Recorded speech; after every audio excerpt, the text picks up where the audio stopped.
The rain had just begun to fall in soft, lazy drops when Samuel opened his small watch repair shop for the day. The bell above the door jingled, a sound he loved, delicate and full of memory. He flipped the sign to open and set his thermos of coffee beside the dusty register. Outside, the gray clouds blurred the edges of the sleepy town. Inside, the shop smelled of brass, old wood, and time itself. Samuel was in his 70s, with a spine slightly bent from decades of hunching over tiny gears and glass covers. He wore a beige cardigan with loose threads, his silver-framed glasses slipping down the bridge of his nose. His hands, though wrinkled and slow, still held the precision of a surgeon when it came to watches. He hadn't raised his prices in 10 years. Most days he earned just enough. At exactly 9:12 a.m., the bell rang again. A man walked in, soaked from the rain. Mid-30s, maybe, with stubble and tired eyes. He wore a dark hoodie and carried a quiet kind of weight, like someone used to being invisible. "Can I help you?" Samuel asked gently.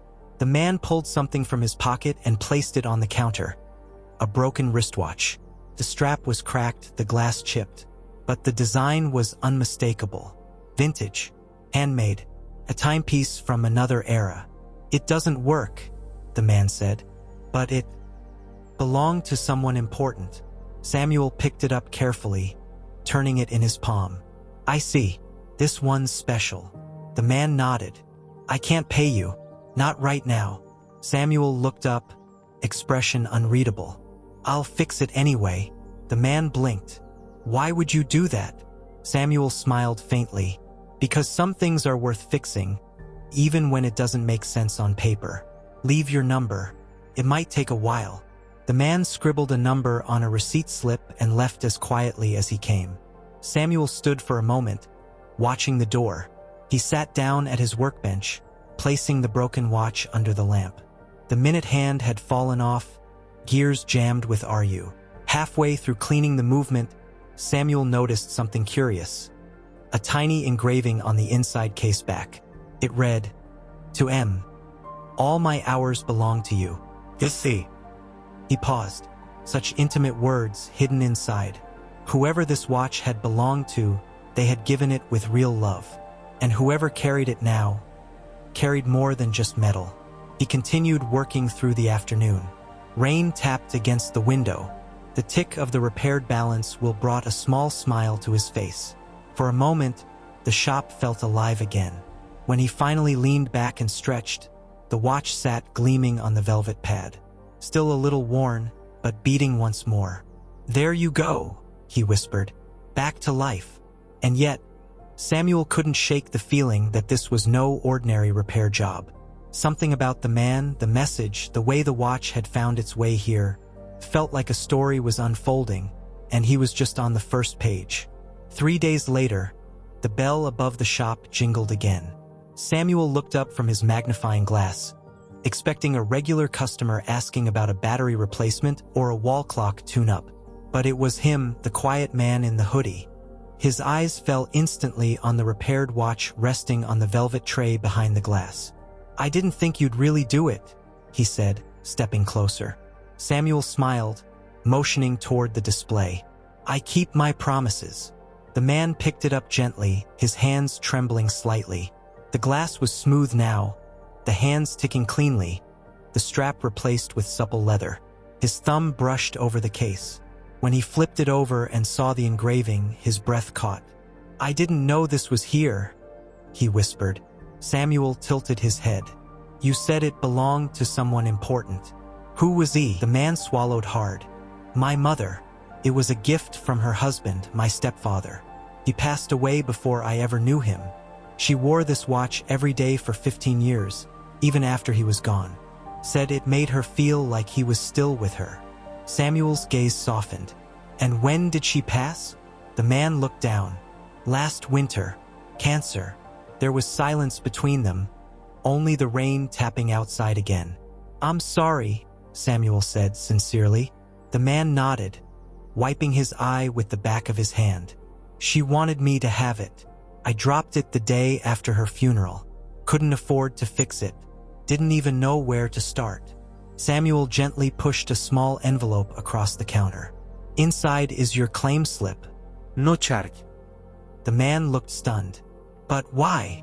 Because you didn't just bring in a broken watch, Samuel said. You brought in something sacred. That deserves to keep ticking. For a moment, the man didn't speak. He simply held the watch to his chest, eyes shut. Then he looked up, something lighter in his face. My name's Marcus, he said quietly. Samuel. Thank you, Samuel. I don't think you know what this means. Samuel smiled. I think I have an idea. Marcus hesitated, then pulled a worn photograph from his wallet. This is her, Elaine. That's the last photo we took together. Samuel took the picture. A woman in her 50s, bright eyes, laughing beside her son. She wore the very same watch on her wrist. She looks like she was kind, Samuel said. She was everything, Marcus replied. They stood in silence for a while. The shop, usually filled with ticking and metallic clinks, seemed to hum with something different now. Memory, reverence, healing. When Marcus turned to leave, he paused. If you ever need anything, I fix bikes, and I'm decent with electrical stuff. Just say the word. Samuel nodded. I'll remember that. And then Marcus was gone. But Samuel stood there for several minutes longer, still holding the photograph. Something about this wasn't over. 3 days later, the bell above the shop jingled again. Samuel looked up from his magnifying glass, expecting a regular customer asking about a battery replacement or a wall clock tune-up. But it was him, the quiet man in the hoodie. His eyes fell instantly on the repaired watch resting on the velvet tray behind the glass. I didn't think you'd really do it, he said, stepping closer. Samuel smiled, motioning toward the display. I keep my promises. The man picked it up gently, his hands trembling slightly. The glass was smooth now, the hands ticking cleanly, the strap replaced with supple leather. His thumb brushed over the case. When he flipped it over and saw the engraving, his breath caught. I didn't know this was here, he whispered. Samuel tilted his head. You said it belonged to someone important. Who was he? The man swallowed hard. My mother. It was a gift from her husband, my stepfather. He passed away before I ever knew him. She wore this watch every day for 15 years, even after he was gone. Said it made her feel like he was still with her. Samuel's gaze softened. And when did she pass? The man looked down. Last winter. Cancer. There was silence between them, only the rain tapping outside again. I'm sorry, Samuel said sincerely. The man nodded, wiping his eye with the back of his hand. She wanted me to have it. I dropped it the day after her funeral. Couldn't afford to fix it. Didn't even know where to start. Samuel gently pushed a small envelope across the counter. Inside is your claim slip. No charge. The man looked stunned. But why? Because you didn't just bring in a broken watch, Samuel said. You brought in something sacred. That deserves to keep ticking. For a moment, the man didn't speak. He simply held the watch to his chest, eyes shut. Then he looked up, something lighter in his face. My name's Marcus, he said quietly. Samuel. Thank you, Samuel. I don't think you know what this means. Samuel smiled. I think I have an idea. Marcus hesitated, then pulled a worn photograph from his wallet. This is her, Elaine. That's the last photo we took together. Samuel took the picture. A woman in her 50s, bright eyes, laughing beside her son. She wore the very same watch on her wrist. She looks like she was kind, Samuel said. She was everything, Marcus replied. They stood in silence for a while. The shop, usually filled with ticking and metallic clinks, seemed to hum with something different now. Memory, reverence, healing. When Marcus turned to leave, he paused. If you ever need anything, I fix bikes, and I'm decent with electrical stuff. Just say the word. Samuel nodded. I'll remember that. And then Marcus was gone. But Samuel stood there for several minutes longer, still holding the photograph. Something about this wasn't over. The following week was uneventful in the way peaceful weeks often are. Samuel fell back into his quiet rhythm, Early mornings, gentle repairs, listening to the soft tick of gears as they sprang back to life. But something had shifted since Marcus had returned. There was a new energy in the shop, as if the place had absorbed a piece of that moment. On Thursday afternoon, just as Samuel was closing up, the bell above the door rang again. A woman stepped inside, early 40s, well-dressed but not showy, with sharp eyes and an elegant posture. She wore a deep green coat, the kind tailored to perfection, and carried a leather handbag pressed tightly to her side. "Are you Mr. Samuel Reeve?" she asked. Samuel paused, removing his glasses. "Yes, I am." She stepped forward, offering a firm handshake. "My name is Vanessa Lang. I believe you recently repaired a watch that belonged to a woman named Elaine Whitmore." Samuel blinked. "Yes, I did. Her son, Marcus, brought it in." Vanessa nodded. "Marcus is my half-brother." That took him aback. There was little resemblance. Vanessa was polished and composed, where Marcus had been rough around the edges, quiet, grieving. "I see," Samuel said slowly. "And how can I help you, Miss Lang?" Section break. Vanessa took a breath, glancing at the clock on the wall. "That watch, it's more than just a sentimental object. It was supposed to be part of an estate. Elaine left it to Marcus, but..." She hesitated. "Let's just say not everyone agreed." Samuel folded his hands. "You're saying there was a dispute over it?" Vanessa's lips tightened. "Yes, I'm not here to make trouble. But Marcus, he vanished. Changed his number. The watch might help resolve things." Samuel studied her. "He told me it was a gift from your mother, that she wore it every day." "She did. But my father, her husband, had it custom made for her. And there are financial implications to locating it." Samuel frowned. "You want it back?" "No," Vanessa said quickly. "Not unless Marcus no longer has it. I just need to verify it still exists. That's all." Samuel didn't speak right away. He was a watchmaker, not a judge. But instinct had kept him alive for 70 years, and his instinct told him that Vanessa Lang, for all her poise, wasn't here purely out of sentiment. "I can't tell you where Marcus is," he said finally. "Even if I knew, I wouldn't." Vanessa tilted her head. "You're loyal. That's rare." Samuel looked at her without blinking. "It's not loyalty. It's respect." Vanessa sighed and pulled a card from her coat. "If you see him again, give him this, please." He took it, nodding slowly. She offered a final nod and left as quickly as she'd come, her heels clicking down the sidewalk outside. Samuel stood by the door for a long moment, watching the rain begin to fall again. In his pocket, the card felt heavier than it should. Something told him Marcus's story wasn't finished. Not by a long shot. Samuel locked up for the evening, but his thoughts remained restless. The card in his pocket, Vanessa Lang's, felt more like a stone pressing against his conscience. He set it down on his workbench, alongside a dozen ticking pieces waiting to be mended, and stared at it for a long time. He couldn't shake the feeling that this wasn't just about a watch or even a family dispute. Something about Vanessa's visit didn't sit right. She'd been too poised, too careful. People grieving didn't talk in polished legal phrases or drop phrases like financial implications. He sat back in his chair, reaching for the photograph Marcus had left behind. Elaine's smile stared back at him.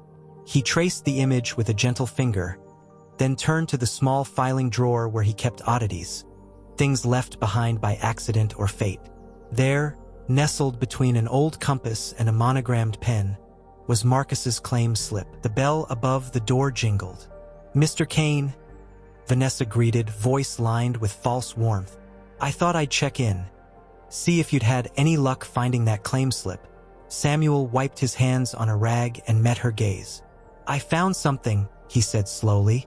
Her eyes narrowed, and the man beside her shifted ever so slightly. "But it's not something I think you were expecting." Vanessa's smile faltered. He reached beneath the counter, not for the card, but for Marcus's note, the one written in haste. He slid it across. She didn't touch it. "You told me Marcus left town," he said. "Said he didn't want anything to do with the family." Vanessa nodded carefully. "But this letter, he meant to come back." to learn the truth. The silence was taut. "I'm not sure what you're really trying to protect," Samuel added, "but I'm starting to believe it isn't Marcus." Vanessa's expression hardened. "You're making this more complicated than it needs to be." "I fix complicated things," he said, "but only if they're worth fixing." The man beside her stepped forward. "We'll be in touch," Vanessa said, turning on her heel. The bell jingled again, this time sharper. That night, Samuel worked late, but not on watches. He wrote a letter to Marcus. It wasn't fancy, just the truth laid bare. That his mother had loved him. That his past was more than what he'd been told. That the people chasing him weren't just after a trinket. They were afraid of the truth he now carried. He copied Elaine's video onto a fresh USB drive and sealed it in an envelope with the letter. He added a note. "Come home. The time is right." It was the first time in years Samuel used the old wax stamp he'd once saved for special deliveries. He pressed it gently, sealing the envelope like a promise. Outside, Luna curled at his feet, sensing something different in the air. The next morning, he handed the envelope to the postal clerk with steady hands. As he watched it disappear behind the counter, he knew. Interview set up in shop. Camera crew and lights set up inside shop. Samuel in chair being interviewed. Relaxed smile, soft professional lighting. Clocks ticking in background. 3 weeks passed. The shop returned to its quiet rhythm. The usual parade of broken chains, dusty heirlooms, and chipped clock faces. But Samuel wasn't the same. He moved through the days with purpose, knowing a truth few others did. Vanessa didn't return. Neither did the man with her. He figured their silence wasn't surrender, but strategy. He kept the letter from Marcus's mother locked in the back safe. As for the original card, he mailed it anonymously to a local journalist with a simple note. "If anything happens to a man named Marcus Lang, start here." Some things were bigger than one man's safety. But it wasn't fear that lingered in Samuel. It was hope. It was a gray morning when the envelope arrived. No return address, no stamp, just his name, written in Marcus's distinct, slightly slanted handwriting. He opened it with careful hands. Inside was a photo of Marcus, standing at a pier, one hand resting on Luna's head, his eyes clearer, a slight smile on his face. On the back, a short message. "Truth is a hard thing, but it ticks even when we hide it. Thank you." Samuel smiled, holding the picture like a fragile thing. Not just a message, it was proof that Marcus was rebuilding, that he'd listened. He turned to Luna, who perked up at the mention of her name. "We did good, didn't we?" he murmured. She wagged her tail. That evening, a new customer walked in. An elderly man holding a watch that looked like it had survived a war. Samuel greeted him with the warmth of someone who'd repaired more than just machinery. "Can it be fixed?" the man asked. Samuel took the watch gently, turned it over in his hands. "Everything has a story," he said. "Sometimes, it just takes the right hands to find it again." The man nodded and left, trusting him with more than just metal and springs. As the door closed behind him, Samuel set the battered timepiece down beside the others. He pulled out his tools. The tick of the shop's old clock echoed in the silence. Steady, patient. Outside, dusk folded over the street like a blanket. Inside, Samuel worked quietly, the guardian of a dozen little truths, each one waiting to be heard. Because the next morning, he now knew, as sunlight spilled across his kitchen table, Samuel reached for the newspaper. He unfolded it, expecting routine headlines, but froze. "Mysterious billionaire rewards kind stranger." His eyes locked onto a photo of Marcus, no longer the weary man from the storm, but sharp in a tailored suit, confident and unmistakably wealthy. The article described how he had wandered into a small shop during a personal crisis, and how an old man's kindness restored more than just a watch. Samuel's hands trembled as he read. He set the paper down, his heart full, his eyes distant. That watch had held more than time. It had held a turning point for them both. A soft knock broke his thoughts.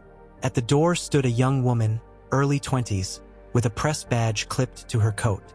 "Mr. Whitmore?" she asked, gentle-voiced. He nodded, cautious but curious. "My name's Claire. I work with the Chronicle. Would you be willing to talk about what happened that night?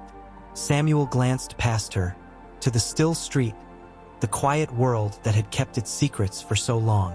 Then, with a small nod, he opened the door wider. Inside, the kettle whistled as they sat at a small kitchen table. 2 mugs of tea rested between them, untouched. Claire listened intently, barely writing, as Samuel shared the simple story. A stranger, a broken watch, no charge, no questions. You didn't know who he was? She finally asked. Samuel shook his head. Didn't matter. Claire smiled softly. He said you reminded him of who he truly was. As she stood to leave, she paused at the door. You changed more than time that night, Mr. Whitmore. Samuel watched her go, quiet settling back in. But something had shifted, something lasting. Samuel stood in the doorway of his shop, gazing out as the last traces of sunlight slipped behind the rooftops. The quiet hum of clocks surrounded him, steady and calming. The bell above the door jingled softly as he stepped back in and locked it for the evening. Something had changed, not just in the air or the town, but in him. He walked slowly to the display case where the repaired pocket watch rested. Its ticking felt like a heartbeat, a reminder that even broken things could return, transformed. His fingers grazed the glass, not to admire his work, but to remember the journey the watch had taken. Behind him, the shop was no longer just a workspace. It had become a place where lives intersected, where moments lost in time found meaning again, where a simple act, fixing a stranger's watch, had brought stories to the surface. He turned off the lamp at his desk, casting the room into soft twilight. For a moment, Samuel just stood there, bathed in the fading glow, letting the silence stretch. The next morning, he opened the shop as usual. But now a small crowd had gathered. Word had spread, not just about the billionaire or the article, but about the heart behind it all. A boy walked in, holding a wristwatch his grandfather had left him. "Can you fix it?" he asked. Samuel knelt slightly, meeting the child's eyes. "Let's see what we can do." He didn't just repair watches anymore, he restored memories. And each customer that came in didn't just bring broken gears and springs. They brought pieces of people, echoes of time. Claire returned too, not with a camera, but with tea and conversation. "You've changed this place," she said softly. "No," Samuel replied, looking around. "It changed me." By the end of the week, Samuel had taken on 2 young apprentices. They were eager, wide-eyed, full of questions, and patient. He taught them not just technique, but care, to listen to the rhythm of each watch, as if it were alive. One afternoon, Marcus returned, not in disguise, but as himself. He brought his family with him. His daughter pressed her nose against the display case. "That's the one, isn't it?" Marcus smiled. "Yes, that watch brought me back to who I was." Samuel nodded, not needing to say anything. Their handshake was firm, warm, filled with gratitude unspoken. Outside, the community gathered again, this time for the shop's anniversary. Laughter, lights strung above, stories passed between neighbors. Samuel sat back on a bench, watching it all unfold, hands folded over his cane. The bench was empty the next morning, leaves scattered across the seat.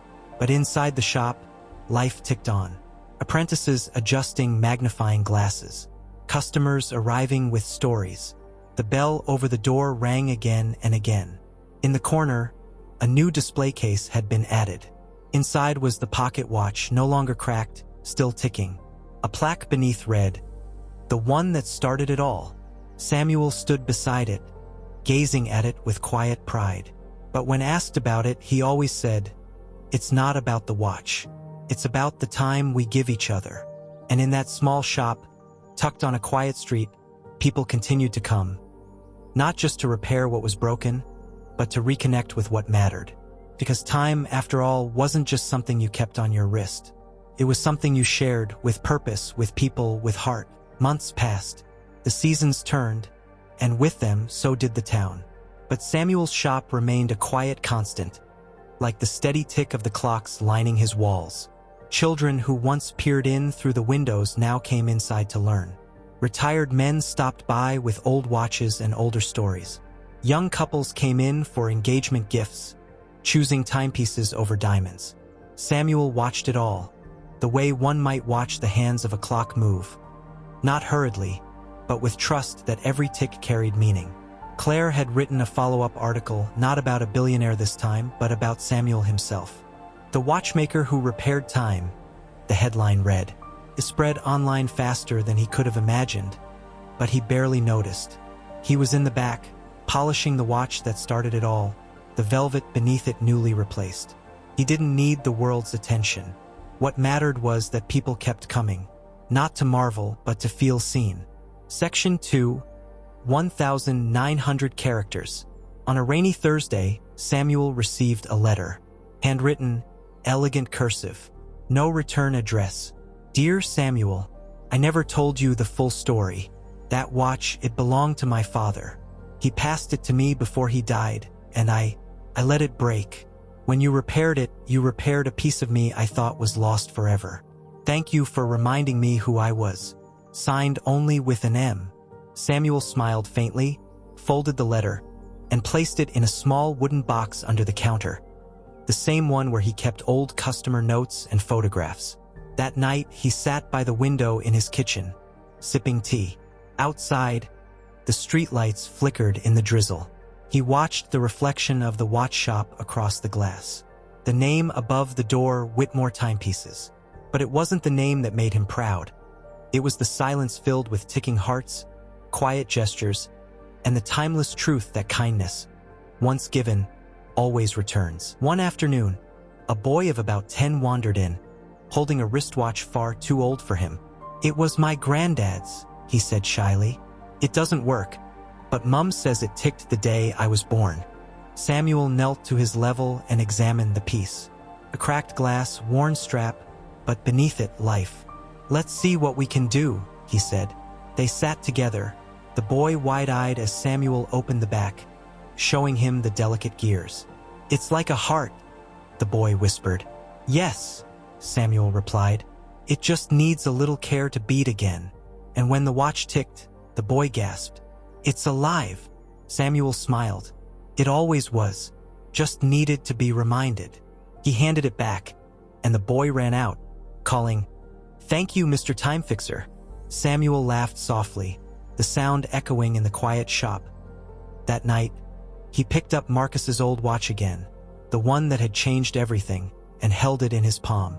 The ticking was steady, calm, like a memory still alive. The nameplate near the door now read Whitmore Timepieces, St. by Samuel. It had been Marcus's doing, his final gift. But Samuel knew the real gift had been something else. The understanding that kindness, no matter how small, could shift the course of many lives. Outside, the autumn wind rustled leaves across the cobblestones. A young apprentice swept the steps, whistling softly. From within, laughter echoed. Claire, the reporter, had become a frequent visitor, often bringing stories and tea. Sometimes, she stayed to help organize photos and clean forgotten corners of the shop. He stood slowly, walking to the front of the store, flipping the sign to closed. But in truth, the shop never truly closed in every watch that ticked again, and in every moment someone chose kindness without condition. He looked out the window one last time that evening and whispered, thank you, for showing me what time is really for. And as he turned back inside, clocks ticked on, not just measuring time, but